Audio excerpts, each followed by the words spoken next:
새로울 신, 매울 신, 무엇보다 믿을 신 뉴스 신세계. 헬마우스 임경민 작가 오셨습니다. 어서 오세요. 안녕하세요. 별일 없으시죠? 네, 저희 집은 직접적으로 수해 피해를 입지는 않아가지고요. 근데 주말 동안에 너무 큰 피해들이 생겨서 계속 좀 마음이 쓰이고 있습니다. 부모님이 전 청주에 계시거든요. 아이고, 네. 예, 별 피해는 없으셨는데 오송역에서 KTX를 타고 가서 청주까지 들어가는 길 사고가 났던 지점들을 거쳐서 갑니다. 강내, 강회 등 그쪽 침수된 지역하고요. 그리고 세종에서 출퇴근하는 분들이 비가 너무 많이 와서 그날 그 시간에 원래 오송역에서 차를 타려다가 그냥 청주 IC로 빠져서 그냥 운전해서 갔다. 천만다행이다. 이런 이야기를 하기도 해요. 참 여러 가지로 고통스러운 상황이 이어졌는데 전반적으로 지금 좀 집계를 좀 해주시죠. 네, 오늘 오전까지 피해 집계 중대본에서 한 내용을 좀 전달해드리겠습니다. 오전까지 봤을 때 이제 40명이 전국에서 숨지고 9명이 여전히 실종 상태고요. 부상자 34명으로 집계됐고 전국적으로는 1만여 명 정도의 시민들이 지금 대피를 하고 있는 상황입니다. 말씀하셨던 충북 오송 궁평 지하차도 사망자가 오늘 오전에 이제 한구가 추가로 시신 수습을 해서요. 오송 지하차도 사고 사망자가 13명이 됐습니다. 그리고 또 다른 피해가 이제 크게 발생했던 지역이 경상북도 지역인데, 네. 재난안전대책본부 경산본부가 집계한 인명피해 현황을 보니까 경북 지역에서만 사망 실종 신고 27건이 들어와 있는 상태고 그중에 16건이 산사태로 인한 매몰사고였습니다.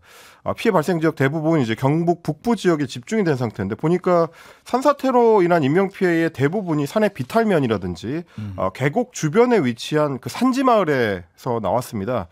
이번에 인명피해가 났던 곳 중에 평소에 산사태 위험이 있어서 산사태 취약지구로 지정된 곳이 경북 영주시 풍기읍의 삼가리 한 곳뿐이었어가지고 그동안 이게 사전 점검 대상이 됐었던 곳이나 혹은 이제 관리에 있어서 좀 구멍이 있었던 거 아니냐 이런 지적들이 나오고 있습니다. 주말까지 장맛비가 계속 내릴 걸로 예보가 되어 있습니다.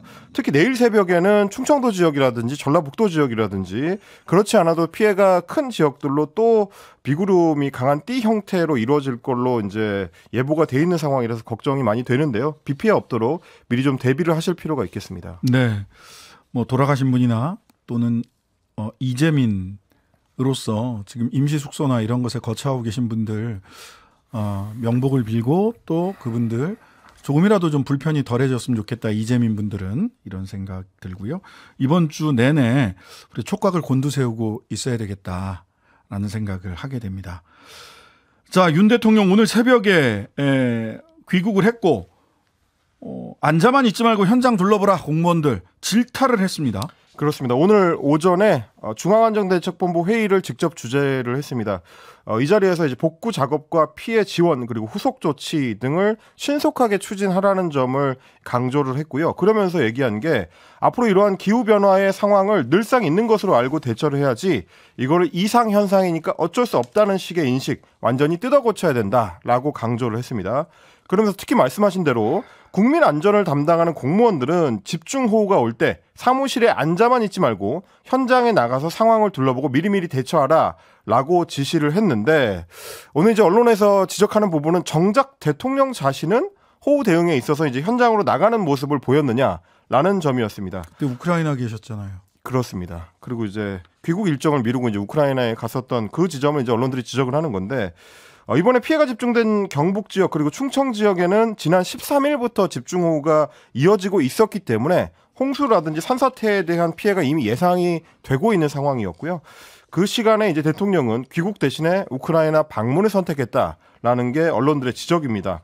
국내 재해 상황에서도 귀국하지 않았던 이유를 대통령실에 물었는데 대통령실 고위 관계자가 그 당시 답하기로 대통령이 당장 서울로 뛰어간다고 해도 상황을 크게 바꿀 수는 없는 입장이었기 때문에 꾸준히 상황을 모니터링했다라고 설명을 했습니다. 이 얘기는요. 똑같이 이렇게 물어볼 수 있거든요. 대통령이 당장 우크라이나로 뛰어간다고 해도 우크라이나의 전쟁 상황을 크게 바꿀 수 없는 상황 아닌가요? 라고 물어보면 어떻게 답변을 하실지 궁금합니다. 서울로 와도 할 일이 없으면 우크라이나 가셔서 전황을 대통령이 가셔서 그 전쟁 끝내셨어요? 전황을 바꾸셨어요? 똑같은 질문을 돌려드리면 뭐라고 답변을 할지 좀 되게 궁금해요. 그러니까 이런 말 한마디 한마디를 대통령실에서는 굉장히 신중하게 해야 됩니다. 그러면서 이 고위 관계자가 이번 기회가 아니면은 전쟁이 끝나기 전에 우크라이나를 갈 기회가 없을 걸로 여겼다라고 얘기를 했는데, 이번 기회가 아니면 금요일 토요일 왔던 집중적인 호우에 대통령이 대처할 기회도 평생에 다시 돌아오지 않습니다. 그렇습니다. 그리고 이제 굳이 현장을 꼭 전쟁 기간 동안에 방문해야 되는 어떤 필수적인 이유가 있는가라는 지점에 대해서도 지적하지 않을 수가 없고요. 그럼에도 불구하고 대통령은 현장을 강조했습니다만, 오늘 오전에 대통령이 직접 예산군의 산사태 현장을 찾았을 때는 발언 내용에 있어서 대통령실 관계자가 설명한 것처럼 꾸준한 모니터링이 실제로 있었는지 혹은 대통령이 정확한 보고를 받았는지 의문이 들 만한 대목이 좀 있었습니다. 네네. 대통령이 이제 감천면 마을을 찾았는데, 감천면 마을 같은 경우는 마을 초입에서부터 마을 안쪽까지 약 500m에 걸쳐가지고 산사태가 완전히 민가와 뭐 창고 같은 어떤 시설들을 다 휩쓸어 버린 지역이라서 그야말로 이제 참혹한 현장이거든요. 그런데 직접 둘러보고 나서 대통령이 이야기한 대목에서 좀 고개를 갸우뚱할 수밖에 없는 대목이 있었습니다. 직접 들어보시겠습니다. 해외에서 이 산사태 소식을 듣고 그냥 주택 뒤에 있는 그런 산들이 좀 무너져갖고 민가를 좀 더 침노해야 돼 이렇게만 생각을 했지, 이렇게 몇백 톤짜리 이런 바위가 막 산에서 굴러내려올 정도로 이런 거는 저도 지금까지 살면서 처음 봐가지고요. 얼마나 놀라셨겠습니까. 좀 좁고 좀 불편하시겠지만 여기 평소에 그래도 많이 계시면 되니까 조금만 좀 참고 계십시오. 식사 좀 잘 하시면서. 중간에 들린 핸드폰 벨 소리는 이제 현장음이라는 점을 말씀을 드리고요. 네. 지금 대통령이 얘기하는 대목에서 제가 고개 갸우뚱했던 지점은 산들이 무너져서 민가를 좀 덮친 모양이다라고 생각을 했다는 대목인데, 이렇다는 얘기는 현장에 직접 가보기 전까지 대통령이 현장 상황에 대한 정확한 브리핑을 못 받았다는 걸로 저는 들리거든요.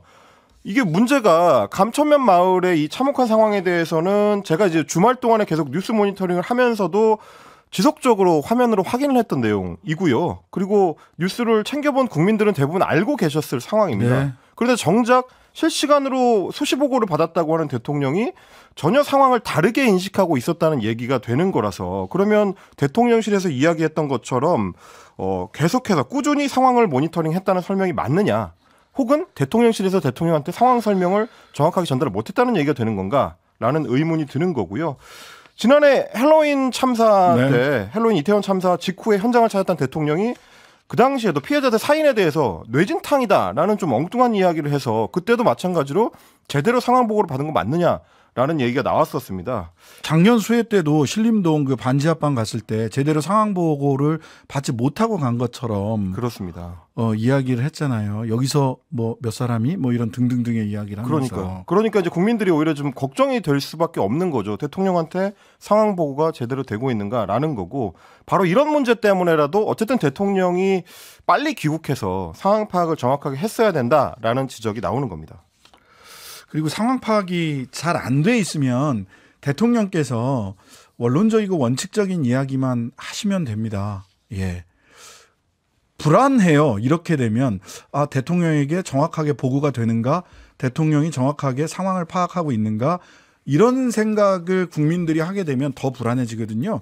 그냥 가장 원론적이고 원칙적이고 국민들을 위로하는 말씀만 하셔도 되는데, 모든 것을 다 본인이 장악하고 있다. 장악하면 제일 좋고요. 근데 장악하지 못한 채로 장악하고 있는 것처럼 얘기하다가 말실수가 되면 국민들이 더 불안해집니다. 네, 그러지 않으셨으면 좋겠고요.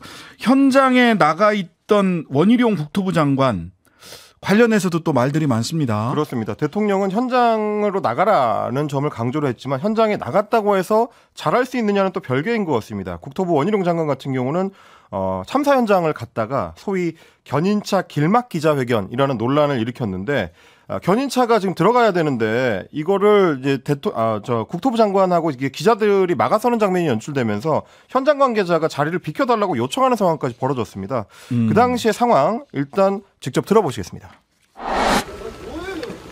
견인차량 들어가야 됩니다. 예, 아니 짧게 하고 있습니다.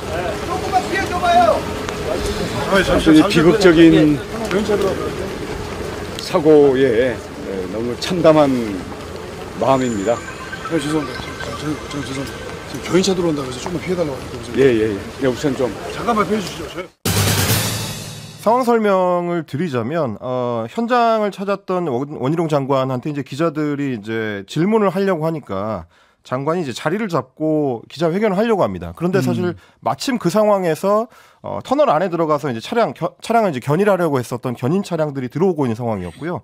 길을 막고 있으니까 이제 현장 관계자들이 좀 비켜달라고 한 겁니다. 그런데 원희룡 장관이 짧게 하고라고 이야기를 하면서 기자회견을 이어가려고 한 거죠. 두 번이나 그런 취지의 얘기를 하네요. 그렇습니다. 그랬더니 이제 한 남성이 뒤에서 다가와가지고 견인차 들어온다고 해가지고 좀 피해달라고 합니다. 그러니까 이제 그제서야 자리를 비키는 장면인데 그러다 보니까 이제 이 장면을 온라인을 통해서 이제 접한 시민들이 피해 수습보다 기자회견이 더 중요하냐라면서 이제 비판을 쏟아냈고요. 나중에 이제 국토부가 해명에 나섰습니다. 짧게 하고라는 말은 현장 관계자의 말에 대한 대답을 한 게 아니라 앞서서 이제 방송 카메라 기자들한테 대화를 하고 있던 와중이었기 때문에 카메라 기자들한테 한 말이었다. 이런 해명을 했고요. 카메라 기자한테 얘기를 했다고 칩시다. 카메라 기자한테 짧게 하고라는 말은 무슨 뜻입니까? 기자 여기서 촬영 짧게 하고 갑시다 이런 얘기 또 누구에게 얘기를 했건 똑같은 의미 아닌가요? 비키지 않는다는 차원에서는 이제 같은 거죠. 예, 그러니까요. 기자에게 얘기를 했건 현장 관계자에게 얘기를 했건 여기서 내가 짧게 얘기하고 갈게라고 하는 취지는 달라지지 않는 것으로 보이는데 달리 해석할 수 있는 방법이 있는지 궁금합니다. 그래서 이제 그 온라인 공간에서 시민들이 지적하는 부분은 결국 이제 현장에 있는 유가족들이나 혹은 실종자 가족들 입장에서는 혹시 있을지도 모르는 생존자를 찾아야 되는 급박한 상황에 장관의 인식은 조금 달랐던 거 아니냐. 이미 상황은 끝난 걸로 보고 견인 차량이 조금 있다 지나가도 된다고 판단하는 거 아니냐. 이런 좀 질책들이 나오게 된 거고요. 국토부에서는 원장관한테 나중에 다가와서 이제 피해달라라고 요구했던 남성 역시 현장 관계자가 아니고 국토부 관계자였다라고 해명을 했습니다. 한편으로 또 국토부 장관이 현장 방문을 했을 때 노란 민방위복을 입고 있었던 충북도청 소속의 한 국장급 인사가 원장관 옆에서 함께 나란히 걸으면서 활짝 웃는 모습이 포착이 돼가지고 역시 비판을 받고 있습니다. 네. 해당 국장 같은 경우는 언론에 해명하기로 브리핑하는 과정에서 무심코 나온 장면이다. 이유를 막론하고 신중하지 못했던 점에 사과를 드린다. 라고 밝혔습니다. 어쨌든 원장관은 사고 현장에 대한 진상조사를 지시를 하면서 전체 시스템에 문제가 없었는지 철저히 점검하고 책임에 대해서는 대통령의 문책이 있을 것이다 라고 강조를 했는데 혹시나 이번에도 책임이 계속 아래로만 내려가는 것은 아닐까라는 걱정을 하는 분들이 있습니다. 이태원에서 그랬으니까요. 이태원에서 그랬죠. 자, 현장에 안 간 고위공무원도 계십니다. 그렇습니다. 지자체장입니다. 지난 15일에 있었던 일인데 홍준표 대구시장이 대구의 한 골프장에서 골프를 쳤다. 그것도 집중호우가 내린 당일에 이것 때문에 좀 비판이 쏟아졌습니다. 민주당 대구시장이 이걸 문제 삼아서 제정신이냐라고 이제 강력하게 규탄 성명을 내고 사과를 요구했는데 홍준표 시장 같은 경우는 오히려 대구에는 수해 피해가 없었다. 그걸 두고 트집을 잡느냐 이렇게 이제 반박을 하고 나섰습니다. 그러면서 얘기하기로 주말 개인 일정은 철저한 프라이버시로 일체 따로 공개하지 않는다. 대구는 다행히 수해 피해가 없어서 비교적 자유스럽게 주말을 보내고 있다라고 이야기를 합니다. 그러니까 자유스럽게 주말을 보내는 동안에 수해 피해는 괜찮았는지를 묻지 않을 수가 없는데 한 분 돌아가셨죠? 대구에서 실종 사고가 한 건 있었습니다. 그랬는데 그거에 대해서도 홍준표 시장이 답변하기로 대구에 있었던 수해 인명 사고는 13일부터 출입 제한 조치를 한 도심 하천 8거천에서 60대 한 분이 자전거를 끌고 출입 제한 조치를 한 가드레일을 밀치고 무단으로 하천변에 들어갔다가 미끄러져 빠진 사고다 이렇게 설명을 했습니다. 우리가 그러니까 할 도리를 다 했는데 그분이 부주의해서 또는 룰을 어겨서 생긴 사고인데 내가 골프 치러 안 갈 이유가 뭐가 있니? 라고 얘기를 하신 거네요. 오늘 해석하자면 오늘 기자들이 따라붙으면서 굉장히 좀 강하게 이런저런 질문들을 쏟아냈는데 주말에 테니스를 치면 되고 골프를 치면 안 된다는 그런 규정이 공직사회에 어디 있느냐. 그걸 두고 트집을 잡아본들 나는 전혀 상관하지 않는다.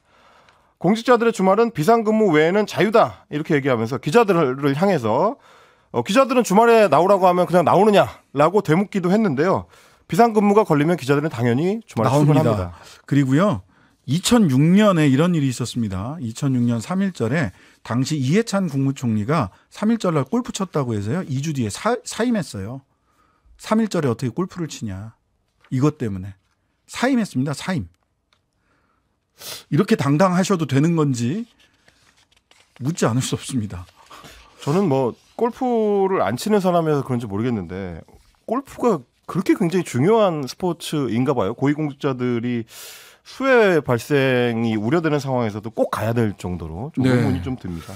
운 좋게 대구에서 어찌 보면 운 좋게 대구에서 큰 피해는 큰 없었지만. 피해가 없었던 거죠. 당연히 모두가 운이 좋아야 됐었겠지만 언제 무슨 일이 벌어질지 모르는데 나는 주말엔 자유야. 수준 있게 질문을 해 기자들에게 이렇게 말씀하시는 게 지자체장으로서의 책임 있는 태도인지 의문입니다. 자, 오늘 이 수해로 인해서 오늘 예정이었던 국회 국토위 다들 사실 서울 양평 고속도로 건 때문에 관심을 집중하고 있었는데 국토위는 연기됐고 근데 또 다른 소식이 계속해서 또 전해지고 있습니다. 그렇습니다. 말씀하신 대로 일단 국토위 전체 회의는 연기가 된 상태고요. SBS를 비롯해서 이제 관련 보도들은 여전히 나오고 있는 상황인데 양평군에서 지금 이제 주민 설명회 등을 계속 열면서 열심히 소위 강상면 변경안에 대해서 설명을 하고 있습니다. 군청의 입장도 설명하고 그 정당성이라든지 필요성에 대해서도 강조하고 있는데 그 주민 설명회를 주도하고 있는 A 국장이라는 양평군의 이제 고위 공무원이 있습니다. 근데 이분이 과거 양평 공흥지구 특혜 의혹, 이것도 대통령이 이제 처가 회사가 이제 관련된 그 문제의 양평 공흥지구 특혜 의혹이죠. 이 사건 때문에 검찰에 의해서 기소까지 된 인물이라는 점이 이제 알려졌습니다. A 국장 같은 경우에 이제 지난해 7월 양평군이 국토부에 노선 관련된 의견 제시를 요청했을 때 소위 강상면 종점안을 포함해서 3개 대안을 적어서 회신했었던 그 공문의 최종 결재자이기도 합니다. 그런데 이제 언제 그 기소가 됐느냐를 살펴봤더니 공흥지구 아파트 사업 기한을 임의로 좀 연장해줬던 그 문제입니다. 그것 때문에 허위 공문서 작성 및 행사 혐의로 지난달이었던 이제 6월에 이제 기소를 당한 상태고요. 근데 이렇게 이제 기소를 당했을 때는 지방공무원법에 따르면 기소된 공무원 같은 경우는 직위 해제를 할 수도 있고요. 그리고 직무와 관련된 사건으로 기소됐을 경우에는 군수가 징계 의결을 요구해야 된다라고 명시가 되어 있습니다. 허위 공문서 작성은 직무와 관련된 사건이죠. 그렇습니다. 네, 그냥 어디 가서 개별적으로 뭐 절도를 했다거나 누구 다른 사인으로서 사기를 친 게 아니라 허위 공문서 작성이란 말이에요. 직무 관련 범죄입니다. 그렇습니다. 예. 그래서 이제 지방공무원법에 따르면 이제 기소만 돼도 이렇게 징계를 요청해야 되는 건데 요청 안 양평군에서는 이제 징계 요청을 지금 아직 하지 않은 상태고 직위 해제는 뭐 당연히 안 한 상태고 오히려 지난해 7월에 지금의 이제 새 군수가 취임한 뒤에 당시 수사를 받고 있었던 A 씨를 과장해서 국장으로 승진을 시켰습니다. 그리고 이번에는 서울 양평 고속도로 사업과 관련해 가지고 이 사업을 재개하기 위한 일종의 해결사 역할로 A 국장을 지정을 해서 전면에 내세우고 있다. 이게 지금 적절한 조치인가라는 물음을 언론들은 던지고 있는 상황입니다. 아니, 그 지방공무원법 69조에 따르면 당연히 징계 요구를 해야 돼요. 인사위원회에다가 군수가. 근데 이거 안 하고 있잖아요. 이게 재량권의 범위 안에 있는 건지 한번 따져봐야 됩니다. 이렇게 지방공무원법 69조에 하여야 한다, 요구해야 한다라고 강행 규정으로 되어 있거든요. 이 강행 규정을 이행하지 않는 것은 재량권의 범위 안에 있다고 보기 어려워요. 그렇다면 직무유기 지금 현 군수가 직무유기 혐의를 받을 수도 있다라는 게 하나고요. 두 번째는 이분 왜 진급했습니까? 어떤 일을 그렇게 잘했길래 진급시키셨어요? 참 대단한 양평군이다. 무슨 일을 얼마나 잘한 것인가. 자, 뉴스 신세계 지금까지 헬마우스 임경민 작가였습니다. 고맙습니다.